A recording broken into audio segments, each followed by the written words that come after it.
Afternoon, everyone. Welcome to our FB live session regarding sarcoma awareness. Today with us, Dr. Praveena Una, medical oncologist from Mahatma Gandhi Cancer Hospital and Research Institute. Good evening, ma'am, and welcome, ma'am. Good evening. Thank you for your time, ma'am. ఈ month sarcoma awareness month సందర్భంగా మేము అసలు sarcoma అంటే ఏంటి, ఎలాంటి age లో వస్తుంది, ఎవరెవరికి వస్తుంది, ఇది రావడానికి రీజన్స్ ఏంటా అని మీ నుంచి తెలుసుకోవడం కోసం ఈ లైవ్ సెషన్ పెట్టాం మ్యామ్. మ్యామ్ యాక్చువల్లీ సార్కోమా అంటే ఏమిటి? ఈ సార్కోమా అనేది ఒక రకమైన రేర్ టైప్ ఆఫ్ క్యాన్సర్. ఇది కనెక్టివ్ టిష్యూస్ నుంచి ముఖ్యంగా వస్తుంది. అంటే muscles, fat tissue, blood vessels, nerves, bones వీటి నుంచి ఈ సార్కోమా అనేది ఉద్భవిస్తుంది. ఇది రేర్ టైప్ అని చెప్పాను కదా. అంటే అడల్ట్ క్యాన్సర్స్ లో 1% ఆఫ్ క్యాన్సర్స్ మాత్రమే సార్కోమాస్ వస్తాయి. వేరేస్ ఇది అడల్ట్స్ కంటే చిల్డ్రన్ లో కొంచెం కామన్ గా ఉంటుంది. పిడియాట్రిక్ క్యాన్సర్స్ లో 15% ఆఫ్ క్యాన్సర్స్ సార్కోమాస్. మేడం అంటే ఇందులో రకాలు ఏమైనా ఉంటాయా మేడం? బ్రాడ్ గా డివైడ్ చేసుకుంటే మెయిన్ గా 2 రకాలుగా చెప్పుకోవచ్చు ఈ సార్కోమాస్ ని. ఒకటి soft tissue sarcomas, 2 bone sarcomas. ఇందాక చెప్పినట్టుగా connective tissues like muscles, fat, blood vessels, nerves వీటి నుంచి వచ్చే వాటిని సాఫ్ట్ టిష్యూ సార్కోమాస్ అంటారు. బోన్ నుంచి వచ్చే వాటిని బోన్ సార్కోమాస్ అంటారు. ఓవరాల్ గా సార్కోమాస్ లో అంటే 4 వంతులు తీసుకుంటే 3 వంతులు సాఫ్ట్ టిష్యూ సార్కోమా ఉంటుంది, 1 వంతు మాత్రమే బోన్ సార్కోమాస్ ఉంటుంది. అంటే 75% వర్సెస్ 25% అన్నట్టుగా. సాఫ్ట్ టిష్యూ సార్కోమాస్ లో కూడా మనకి మోర్ దెన్ 200 రకాలు ఉంటాయండి.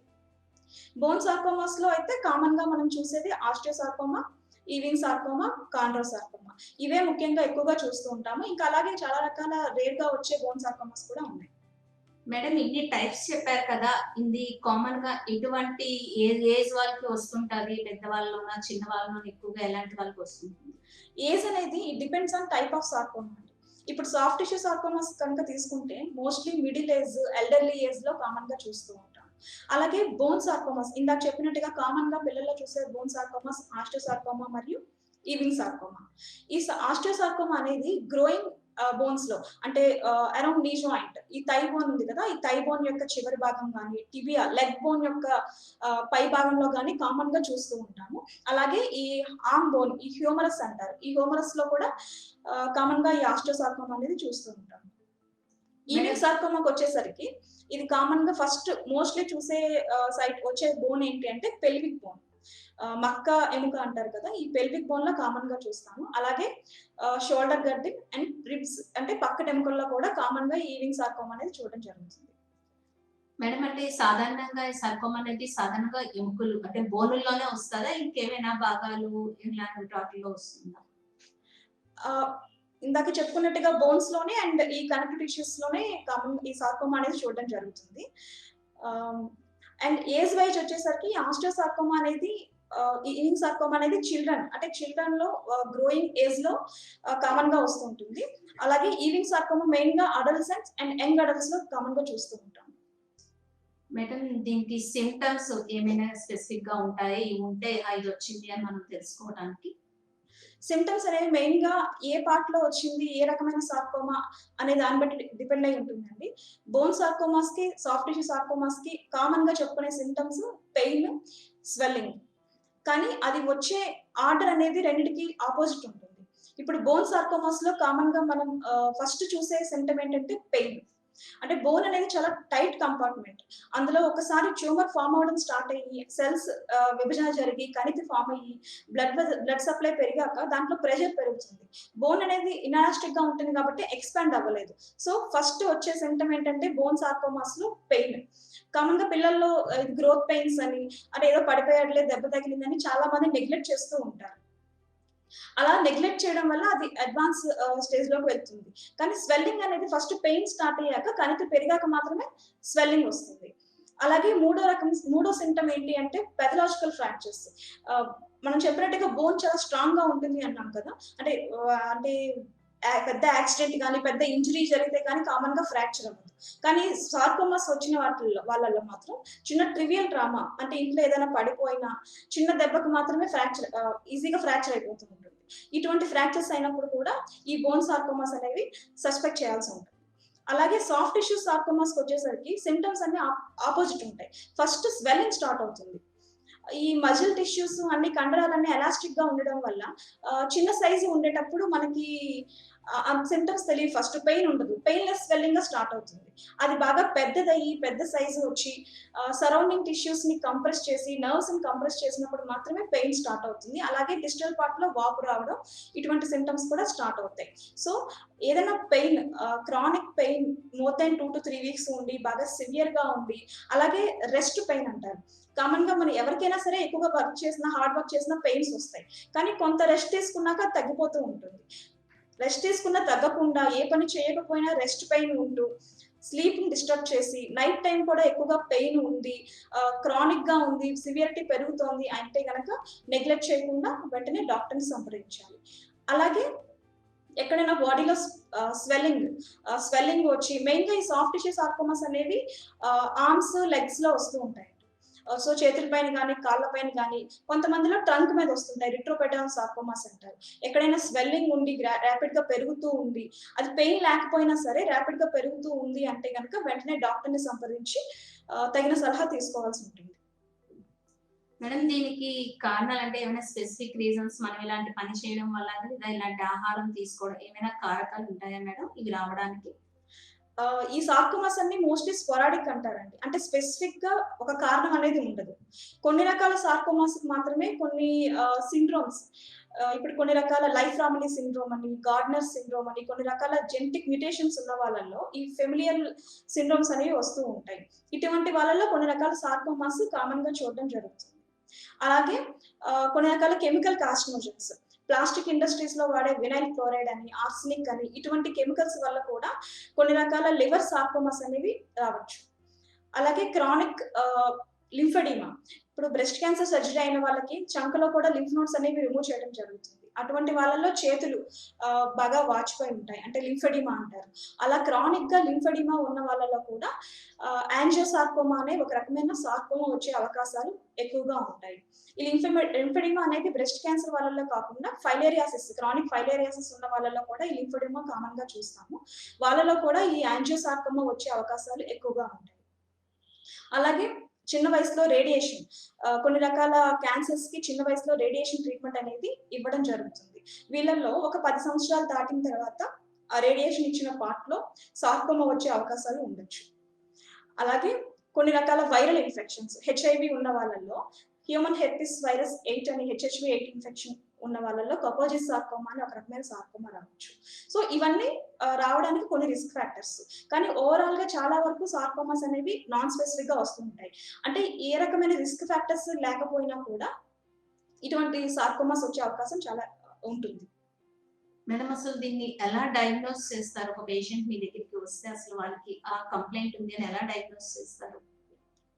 ఇందాక చెప్పుకున్న సింప్టమ్స్ తో గనక ఎవరైనా పేషెంట్ వస్తే, అంటే సపోజ్ ఇందాక బోన్ పెయిన్ చెప్పాను కదా, బోన్ పెయిన్, స్వెల్లింగ్, ఒక యంగ్ చైల్డ్ గానీ అడల్ట్సెంట్ గానీ వచ్చి బాగా పెయిన్ ఉంది అంటే ఫస్ట్ మనం ఏం చేస్తాం, ఆ లోకల్ సైట్ కి ఎక్స్‌రే గానీ, అదే లోకల్ ఇమేజింగ్ సిటీ గానీ, ఎంఆర్ఐ గానీ చేసుకొని దాంట్లో స్ట్రాంగ్ గా అది ట్యూమర్ అని అనిపిస్తే గనక దాన్ని డయాగ్నోస్ చేయడానికి investigation of choice biopsy, image guided true cut biopsy అని, కోర్ నీడిల్ బయాప్సీ అని చేస్తారండి. దాని నుంచి ఒక టిష్యూ తీసి టెస్ట్ చేయడం అనేది జరుగుతుంది. ఆ టెస్ట్ లో, బయాప్సీ టెస్ట్ లో మనకి సార్కోమా అని వస్తే గనక అది ప్రూవ్ అయినట్టు. కొన్నిసార్లు ఆ బయాప్సీ డయాగ్నోసిస్ సరిగ్గా రాకపోతే అప్పుడు ఐహెచ్సి, ఇమ్యునోహిస్టోకెమిస్ట్రీ అని ఒక టెస్ట్ చేయాల్సి ఉంటుంది.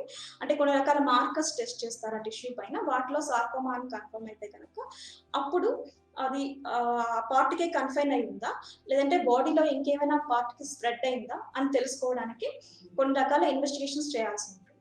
ఈ సార్కోమాస్ కామన్ గా లంగ్స్ కి స్ప్రెడ్ అవుతూ ఉంటాయి. సో లంగ్ కి సిటీ స్కాన్ చేయడం ద్వారా, అలాగే పొట్టకి అబ్డామినల్ స్కాన్ చేయాలి. నెక్స్ట్ అలాగే బోన్స్ కి అయితే బోన్ స్కాన్, లేదంటే total body FDC PET CT scan చేయడం ద్వారా అది లోకలైజ్డ్ గా ఉందా, బాడీలో ఏ పార్ట్ కైనా స్ప్రెడ్ అయిందా అనేది తెలుసుకోవడం జరుగుతుంది. మేడం ఇప్పుడు క్యాన్సర్ అనేక వేరే రకాల ట్రీట్మెంట్స్ ఉంటాయి. దీనికి ఏ రకమైన ట్రీట్మెంట్ సజెస్ట్ చేస్తారు మేడం జనరల్ గా తెలిసిన తర్వాత? ట్రీట్మెంట్ అనేది మెయిన్ గా type of sarcoma and stage of sarcoma బట్టి డిపెండ్ అయి ఉంటుందండి. ఈ సార్కోమా ట్రీట్మెంట్ అనేది సింగిల్ డాక్టర్ చేసే ట్రీట్మెంట్ కాదు. ఇది మల్టీ డిసిప్లినరీ టీమ్ మేనేజ్మెంట్. అంటే ఒక group of surgical oncologist, bone ట్యూమర్స్‌కి అవసరమైతే orthopedic oncologist, radiation oncologist, medical oncologist, pathologist, radiologist వీళ్ళంతా కలిసి కూర్చొని డిస్కస్ చేసి ఇండివిడ్యువలైజ్డ్ ట్రీట్మెంట్ చేస్తారు. అంటే ఒక పర్టిక్యులర్ కేస్‌కి ఏది సూటబుల్ ట్రీట్మెంట్, ఫస్ట్ ఏం చేయాలి, సర్జరీ చేయాలా, తర్వాత రేడియేషన్ ఇవ్వాలా, కీమోథెరపీ ఇవ్వాలా అనేది డిసైడ్ చేయడం జరుగుతుంది. లోకలైజ్డ్‌గా ఉండే ట్యూమర్స్‌కి అంటే బాడీలో ఏ పార్ట్‌కి స్ప్రెడ్ అవ్వకుండా లోకల్‌గా ఉండే సార్కోమాస్ అయితే మటుకు main treatment of choice surgery. Surgery చేసిన తర్వాత అది ట్యూమర్ సైజ్ ఎంత ఉంది, గ్రేడ్ ఎంత ఉంది, సూపర్ఫిషియల్‌గా ఉందా, డీప్‌గా ఉందా, ఇటువంటి క్రైటీరియా అన్నీ చూసి వాళ్ళకి తర్వాత రేడియేషన్ ఏమైనా అవసరమా, కీమోథెరపీ ఏమైనా అవసరమా అనేది డిసైడ్ చేయడం జరుగుతూ ఉంటుంది. అలాగే ఇప్పుడు రీసెంట్ కాలంలో అలాగే ఇప్పుడు బాడీలో ఏ పార్ట్‌కైనా స్ప్రెడ్ అయిందనుకోండి, మెటాస్టాటిక్ డిసీజ్, స్టేజ్ 4 డిసీజ్ అనుకోండి. వాళ్ళకి సర్జరీ వల్ల పెద్దగా బెనిఫిట్ ఉండదు. అటువంటి వాళ్ళకి మనం ఓన్లీ సిస్టమిక్ థెరపీ ఇస్తాము. అంటే కీమోథెరపీ గానీ, ఏమైనా టార్గెటెడ్ థెరపీ గానీ ఇవ్వడం జరుగుతుంది. మేడం ఇప్పుడు ట్రీట్మెంట్‌లో చాలా అడ్వాన్స్‌డ్ మెథడ్స్ వచ్చాయి కదా! దీనికి కూడా ఏమైనా అడ్వాన్స్‌డ్ ట్రీట్మెంట్స్ సజెస్ట్ చేస్తారా? సార్కోమా ట్రీట్మెంట్‌లో చాలా అడ్వాన్స్డ్ టెక్నిక్స్ అంటే చాలానే వచ్చాయి. పూర్వకాలంలో ఈ బోన్ సార్కోమాస్‌కి చాలా కేసెస్‌కి యాంపుటేషన్ చేసేవాళ్ళు. యాంపుటేషన్ అంటే హోల్ లింబ్ రిమూవ్ చేయడం గాని, అంటే కాలు రిమూవ్ చేయడం గాని, చెయ్యి రిమూవ్ చేయడం గాని ఇటువంటి సర్జరీస్ చేసేవాళ్ళు. బాగా అది ఒక morbid procedure and comfortable living quality of life కూడా బాగా ఉండదు. ఒక పార్ట్ తీసేయడం అంటే. సైకలాజికల్‌గా కూడా పేషెంట్స్ చాలా డిప్రెస్ అవుతారు.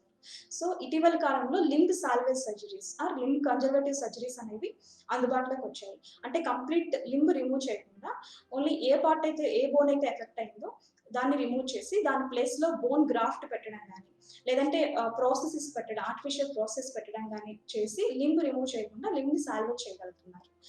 అలాగే ఇంకా లేటెస్ట్ టెక్నిక్స్ చెప్పుకోవాలి అంటే ఇంట్రా ఆపరేటివ్ బ్రాకీథెరపీ. సో, ఒక్కొక్కసారి సాఫ్ట్ టిష్యూ సార్కోమాస్‌కి ఎక్సైజ్ చేసిన తర్వాత మైక్రోస్కోపిక్ డిసీజ్ ఇంకా క్యాన్సర్ కణాలు ఏవైనా అక్కడ మిగిలిపోవచ్చు. కొంత రెసిడ్యూయల్ డిసీజ్ ఉండొచ్చు. అటువంటి కేసెస్‌లో సర్జరీ చేసేటప్పుడే కొన్ని నీడిల్స్ పెడతారు. నీడిల్స్ కానీ, ట్యూబ్స్ కానీ పెట్టి తర్వాత వాటి పొజిషన్ కన్ఫర్మ్ చేసుకొని వాటి ద్వారా రేడియో యాక్టివ్ సబ్స్టెన్స్ మాలిక్యూల్స్‌ని పంపించడం ద్వారా ఆ సరౌండింగ్ ఏరియాకి రేడియేషన్ ఇవ్వడం జరుగుతుంది. దాని ద్వారా అక్కడ ఏమైనా క్యాన్సర్ కణాలు ఉంటే గనక వాటిని నిర్మూలించవచ్చు. దీన్ని ఇంట్రా ఆపరేటివ్ బ్రాకీథెరపీ అంటారు. ఇది రీసెంట్‌గా చాలా కేసెస్‌లో చేయడం జరుగుతుంది. అలాగే ఇప్పుడు బోన్ ట్యూమర్స్‌కి వచ్చేసరికి intra operative extra corporeal irradiation అంటారు. ఎఫెక్ట్ అయిన బోన్‌ని రిమూవ్ చేసి పేషెంట్ ఆపరేషన్ టేబుల్ పై ఉండగానే దానికి రేడియేషన్ ఇచ్చి ఆ బోన్ పార్ట్‌ని మళ్ళీ అదే ఏరియాలో ఫిక్స్ చేయడాన్ని intra operative extra corporeal irradiation అంటారు. ఇటువంటి టెక్నిక్స్ కూడా రీసెంట్‌గా చాలా ఇన్‌స్టిట్యూట్స్‌లో చేయడం జరుగుతుంది. అలాగే రేడియేషన్ విధానాలలో కూడా చాలా లేటెస్ట్ టెక్నిక్స్ అనేవి ఇప్పుడు అందుబాటులోకి వచ్చాయి. పూర్వకాలంలో ఏంటంటే ఒక పార్ట్‌కి రేడియేషన్ ఇస్తే దాని సరౌండింగ్ టిష్యూ కూడా చాలా పార్ట్‌ని వచ్చేది. దానివల్ల సైడ్ ఎఫెక్ట్స్ అనేవి చాలా ఎక్కువగా వచ్చాయి. సో, ఈ లేటెస్ట్ విధానాల ద్వారా ఓన్లీ ఆ ట్యూమర్‌కి దాని చుట్టూ ఉన్న కొంత టిష్యూకి మాత్రమే రేడియేషన్ ఇచ్చి చాలా నార్మల్ టిష్యూని ప్రొటెక్ట్ చేయడం అనేది జరుగుతుంది. లేటెస్ట్‌గా వచ్చిన ఐఎంఆర్‌టీ అని ఇటువంటి అడ్వాన్స్డ్ టెక్నిక్స్ ద్వారా. అలాగే కీమోథెరపీకి వచ్చేసరికి చాలా లేటెస్ట్ డ్రగ్స్ అంటే టార్గెటెడ్ థెరపీ డ్రగ్స్, కొన్ని రకాల ఇమ్యునోథెరపీ డ్రగ్స్ ఈ సార్కోమా ట్రీట్మెంట్‌లోకి అందుబాటులోకి వచ్చాయి. Madam early detection saves lives అంటారు. అలాగే ఈ సార్కోమాలో కూడా ఏమైనా తొందరగా డయాగ్నోస్ అయితే వాళ్ళకి ఏమైనా సేఫ్ మెజర్స్ కానీ లేదా వాళ్ళకి బావుంటుంది. లేట్ డయాగ్నోసిస్ అయితే కాంప్లికేషన్స్ ఇలా ఏమైనా ఉంటుందా? యెస్, డెఫినెట్‌గా. Around more than 30% of cases ఇలా ఇగ్నోరెన్స్ వల్ల, అవేర్‌నెస్ లేకపోవడం వల్ల. ఇందాక చెప్పాను గదా! సో, చిన్న వయసులో నొప్పి అంటే గ్రోత్ పెయిన్స్ అనుకోని, ఏదైనా దెబ్బ తగిలిందనుకోని, అట్లా నెగ్లెక్ట్ చేయడం వల్ల చాలా మంది లేట్ స్టేజెస్‌లో డాక్టర్ గారికొస్తారు. మోర్ దెన్ 30% ఆఫ్ కేసెస్ ఇలా అవేర్‌నెస్ లేకపోవడం వల్లే లేట్ స్టేజెస్‌లో ప్రెజెంట్ అవుతారు. అడ్వాన్స్డ్ స్టేజ్‌లో ప్రెజెంట్ అయిన సార్కోమా కేసెస్‌లో ఓన్లీ 16% మంది మాత్రమే 5 ఇయర్స్ వరకు సర్వైవ్ అవుతారు. అదే ఎర్లీ స్టేజ్‌లో మనం పసిగట్టి డయాగ్నోజ్ చేసి ట్రీట్మెంట్ చేయగలిగితే గనక 81% వరకు కూడా క్యూర్ అయ్యే అవకాశాలు ఉంటాయి. So, early diagnosis is the key to cure.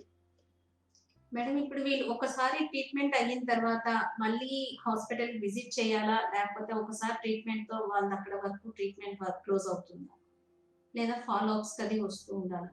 ఒకసారి ట్రీట్మెంట్ పూర్తయిన తర్వాత రెగ్యులర్‌గా హాస్పిటల్‌కి ఫాలో అప్‌కి వస్తూ ఉండాలి. ఎందుకంటే ఈ సార్కోమాస్ అనేవి మొదటి 2-3 సంవత్సరాల వయసు ఫాలో అప్ పీరియడ్‌లో మళ్ళీ రిక్కర్ అయ్యే అంటే మళ్ళీ వచ్చే అవకాశాలు ఎక్కువగా ఉంటాయి. అందువల్ల ఫస్ట్ 3 ఇయర్స్ మాత్రం ఎవ్రీ 3 మంత్స్‌కి ఒకసారి చెకప్‌కి వస్తూ ఉండాలి. 6 మంత్స్‌కి ఒకసారి సర్జరీ జరిగిన ప్లేస్‌కి అండ్ చెస్ట్‌కి. ఎందుకంటే ఇందాక చెప్పినట్టుగా ఈ సార్కోమాస్ లంగ్స్‌కి కామన్‌గా స్ప్రెడ్ అయ్యే అవకాశం ఉంటుంది కాబట్టి సో, చెస్ట్‌కి కూడా ఇమేజ్ చేసుకోవాలి. ప్రిఫరబుల్‌గా సీటీ స్కాన్ లేదంటే ఎక్స్‌రే గాని, అలాగే సర్జరీ జరిగిన చోట సీటీ గాని, ఎంఆర్ఐ గాని చేసుకుంటూ ఉంటే, ఒకవేళ రికర్ అయినా సరే మనం ఎర్లీగా డిటెక్ట్ చేయడం అనేది జరుగుతుంది. 3 ఇయర్స్ తర్వాత 6 మంత్స్‌కి ఒకసారి చెకప్‌కి వస్తూ ఉండాలి. 5 ఇయర్స్ వరకు. 5 ఇయర్స్ తర్వాత ఇయర్లీ వన్స్ వస్తే సరిపోతుంది. మేడం మీరిప్పుడు మళ్ళీ రికరెన్స్ అయ్యే ఛాన్సెస్ ఉన్నాయి అని చెప్పారు. ఇలా రికరెన్స్ అయితే వాళ్ళకి ట్రీట్మెంట్ అంటూ ఉంటుందా మేడం? ఒకసారి రికర్ అయిన తర్వాత ట్రీట్మెంట్ అనేది అది ఏ పార్ట్‌లో రికర్ అయింది అనే దాన్ని బట్టి డిపెండ్ అయి ఉంటుంది. ఇప్పుడు 1 లేదా 2 సైట్స్ చిన్న చిన్న నాడ్యూల్స్ ఉన్నాయి. 1 లేదా 2 ఉన్నాయి అలా అనుకుంటే గనక ఆ నాడ్యూల్స్‌ని సర్జరీ చేసి రిమూవ్ చేయడం ద్వారా అంటే మెటాస్టెటెక్టమీ అంటారు. రిమూవ్ చేయడం ద్వారా సర్జరీ కుదరని పక్షంలో ఎస్బీఆర్‌టీ అనే రేడియేషన్ టెక్నిక్ ద్వారా వాటిని క్యూర్ చేసే అవకాశాలు ఉంటుంది. అలా కాకుండా చాలా ఎక్కువ నాడ్యూల్స్ బాడీ అంతా స్ప్రెడ్ అయింది అనుకుంటే గనక ఈ సర్జరీ వల్ల ప్రయోజనం ఉండదు. ఓన్లీ కీమోథెరపీ ఇవ్వాల్సి ఉంటుంది. Thank you madam. మేడం మీరు ఎండ్ ఆఫ్ ది సెషన్‌లో నాన్ మెడికల్ వాళ్ళకి మాలాంటి వాళ్ళకి ఏదైనా ఒక సజెషన్ ఈ సార్కోమా రిగార్డింగ్ ఇద్దామనుకుంటున్నారా? కొంతమంది అడుగుతూ ఉంటారు. ఈ సార్కోమాని ప్రివెంట్ చేయగలమా? ప్రివెంట్ చేయడానికి ఏమి ప్రివెంటివ్ మెథడ్స్ తీసుకోవాలి అని అడుగుతూ ఉంటారు. స్పెసిఫిక్‌గా సార్కోమాకి అంటూ ప్రివెంట్ చేయడానికి ఏమీ ఆహ్, లేదండి. సో, హెల్తీ లైఫ్ స్టైల్ పాటించాలి. బ్యాలెన్స్‌డ్ డైట్ తీసుకోవాలి. రెగ్యులర్ ఎక్సర్‌సైజ్ చేయాలి. స్మోకింగ్, ఆల్కహాల్‌కి దూరంగా ఉండాలి. అలాగని స్పెసిఫిక్‌గా స్మోకింగ్ వల్ల, ఆల్కహాలిజం వల్ల సార్కోమా వస్తుందనడానికైతే ఎవిడెన్స్ లేదు. ఓవరాల్‌గా హెల్తీ లైఫ్ స్టైల్ పాటించడం వల్ల నాట్ ఓన్లీ సార్కోమా, రిమైనింగ్ క్యాన్సర్స్‌ని కూడా రాకుండా ప్రివెంట్ చేయగలం. అంతేగాని స్పెసిఫిక్‌గా సార్కోమా ప్రివెంట్ చేయడానికి లైఫ్ స్టైల్ ఫ్యాక్టర్స్ అయితే లేవు. నేను ముఖ్యంగా చెప్పదలుచుకున్నది ఏంటి అంటే బాడీలో ఎక్కడైనా కణితిలాగా కనిపించినా చేతుల పైన గానీ, కాళ్ళ పైన గానీ, ట్రంక్ పైన గానీ అది ర్యాపిడ్‌గా పెరుగుతూ ఉన్నా, ఈవెన్ పెయిన్ లేకపోయినా కూడా క్రానిక్‌గా స్వెల్లింగ్ ఉండి ర్యాపిడ్‌గా పెరుగుతుంది. లేదు ఏదైనా బోన్‌లో పెయిన్ వచ్చి 2, 3 వీక్స్ అయినా తగ్గకుండా సివియారిటీ పెరుగుతూ ఉంది. రెస్ట్ తీసుకున్నా సరే నైట్ టైమ్ గూడా సివియర్‌గా పెయిన్ వస్తుంది అంటే గనక వెంటనే డాక్టర్‌ని సంప్రదించి తగిన ఇన్వెస్టిగేషన్స్ చేసుకోవాల్సి ఉంటుంది. సో, అలా చేసుకున్నట్లయితే మనం ఎర్లీ స్టేజ్‌లోనే సార్కోమాని డిటెక్ట్ చేసి క్యూర్ చేసుకునే ఛాన్స్ ఉంటుంది. Thank you ma'am. Thank you so much for your valuable time. మాకు ఈరోజు కొంత సార్కోమా అంటే ఏంటా అని తెలిసింది.